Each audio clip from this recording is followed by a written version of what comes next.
Hi, everyone, and welcome to the Your Number One Fan podcast. I'm your host, Kim Spencer, your number one fan. Episode topics will vary with the ultimate goal of providing the inspiration, encouragement, and tools for you to create your most authentic, happy life. I want this to be your weekly comfort podcast that also gives you a little kick in the butt to live your life to the fullest and not care what anybody says. Thank you for being here. Now let's get into the good stuff.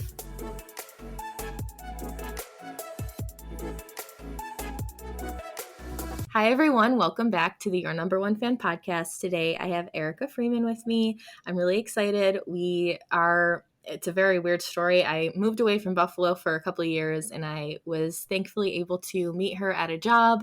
I think you hired me, so that was really nice. And we worked in like a long-term care assisted living setting, and you offered all kinds of assistance. So one of those things is helping with the elderly population navigate PTSD a lot of the time from the war and things serious like that. But a lot of the things I want to talk about today have to do with PTSD not being so intertwined with something so quote unquote traumatic like the war. Like it doesn't have to be like that. So what we're going to talk about is PTSD, how to cope with it, how to support somebody, the different therapies, and basically just whatever you think would be helpful to anybody listening. And if you are unsure what PTSD is, you can maybe give a little explanation of who you are, what you do, and then that type of basis, if you don't mind. Yeah, sure. So I am a licensed clinical social worker here in New York State. I currently reside in Northern New York. So I'm currently working in a group private practice setting. And I see, at this point in my career, I see mostly teenagers up through whatever age, older. I've worked with generally everybody from the beginning of my career. I've been a social worker now for 14, going on 15 years. And I love what I do. And I've really, in the last, I would say, 5 to 10 years, we have done so much in expanding and extending people's knowledge of trauma and the effects and impacts of trauma on our lives in general across the board, and also how it impacts our relationships and moving forward throughout our life. And so there's so much there. There's so much to talk about, the science behind it, the neuroscience behind everything, the interconnectedness between our brains and our bodies, and how sometimes trauma works in a way that really disconnects those things. And part of the healing process is to be able to help people reconnect and understand the reconnection needed in the brain and in the body for somebody to feel, connected in themselves, and to be able to live, a quality of life that they want to be able to live and enjoy. So I think there's so much there across the board, but it's really interesting and it's really exciting for me. I get really amped up when I get to talk about it. Yeah, it's so interesting to me. So I'm excited to talk about it. So for anybody who doesn't have any idea, which I think a lot of us have an idea, but maybe the wrong idea of what PTSD is, what is like a general definition? And I know there's so many like nuances to it. Yeah. So, and I think, one of the things that I would like to get across is that, we have PTSD in a basic diagnosis, which stands for post-traumatic stress disorder, right?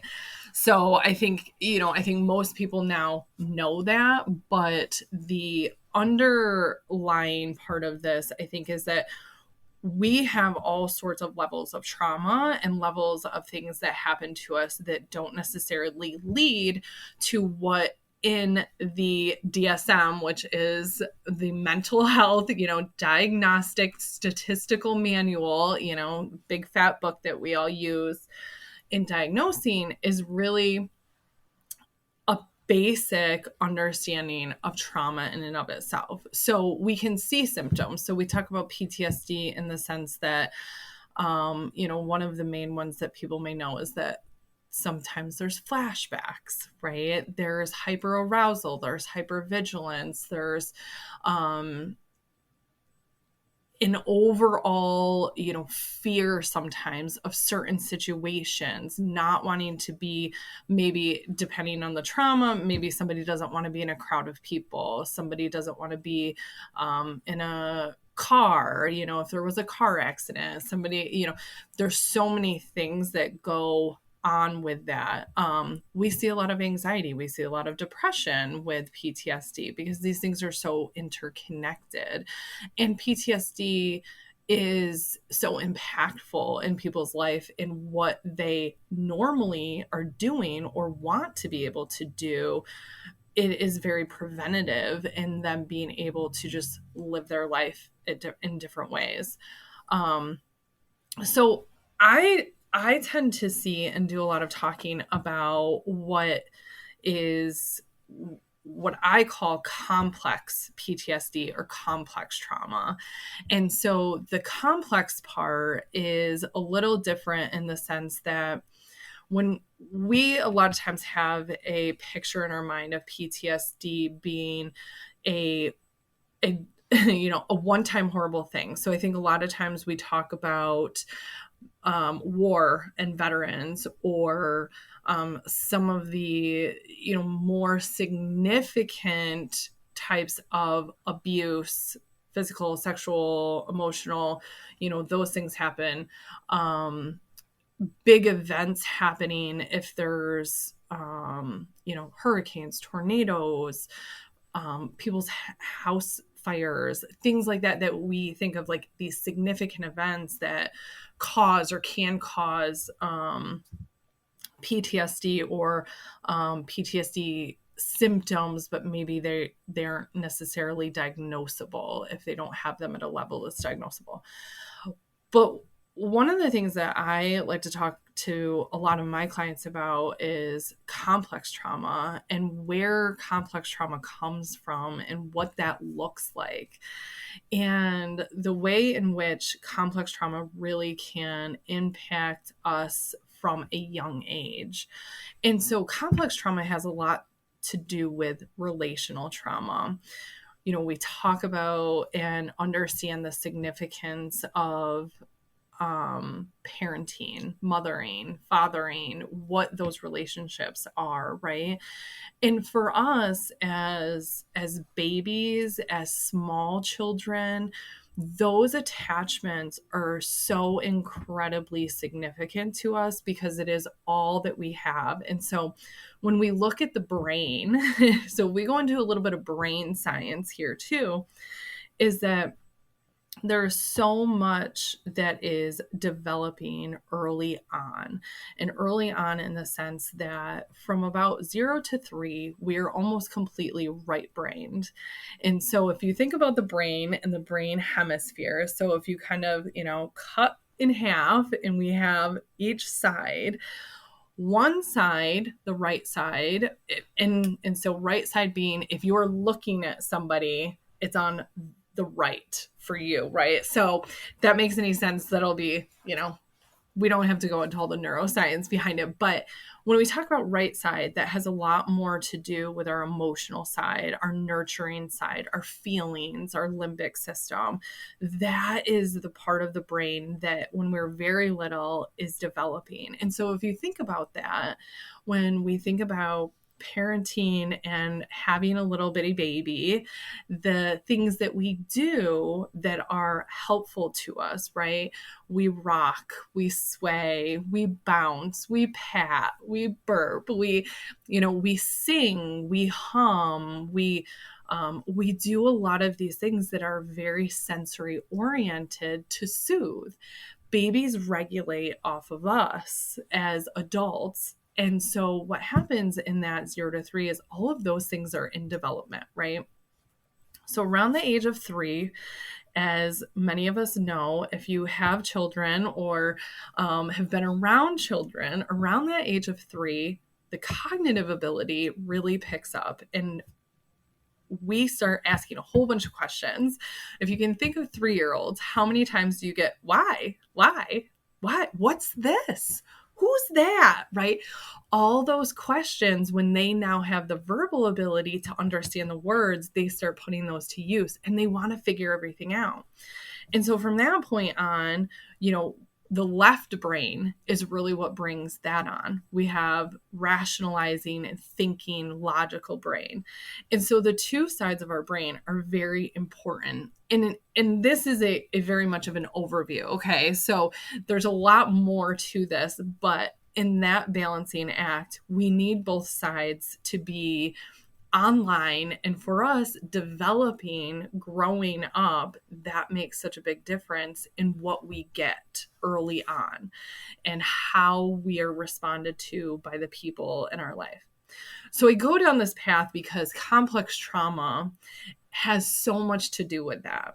So it has so much to do with the relational piece of how we are raised, who's around, the things that we feel, the things that we pick up on, and really the basis of who's picking up on our needs. The parents, grandparents, guardians, who's around to pay attention to, as we're little, what are our needs, right? And as we grow up, how are those needs met? And so there's so many different things that can happen throughout that. And this isn't a matter of like, one bad thing happens and we're all like, it's all done, it's all over, no hope. That's not the case. We actually know that the brain continues to grow and change in different ways throughout our life. Our neural pathways continue to change and connect, and we can do all of that with the right tools. So complex trauma can be a lot of things, but what is most, I think, to think about is, as you're growing up or as an adult now, the things that have impacted you throughout your life. And if you think back on some of the things that have happened and have some insight into whether things still bother you, or there are issues in relationships that you have with others, or it prevents you from doing things that you want to be able to do, maybe, going back to school or being more successful in your job or working up the ladder to be, fulfilling a dream or something like that. So in that way, I talk to people a lot about negative beliefs about themselves, right? And so if we go down the path of, I'm not good enough, I'm a failure, I'm helpless, I'm hopeless, one of the very, very core ones that is a pretty significant one, and is one where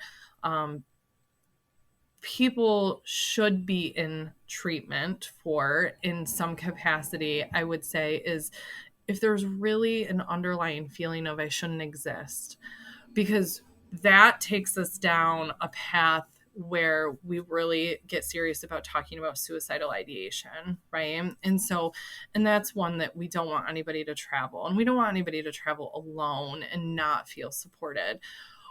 But sometimes what happens is, very early on, if there are things that happen in our life and we may not have a memory where we can actually recall these things, and so those feelings need a way to be worked on, to be dealt with, healed, managed, finding a place to be able to talk with a therapist. And it doesn't always have to be a therapist either. I am a therapist, so I love therapy, but there's lots of other avenues and ways that people can also get help too. So I'm doing a lot of talking, but so are there any specific questions that you have or thoughts that you? because if you let me ramble, I'll ramble for. No, I can listen to this like all day too. I actually just talked to she's a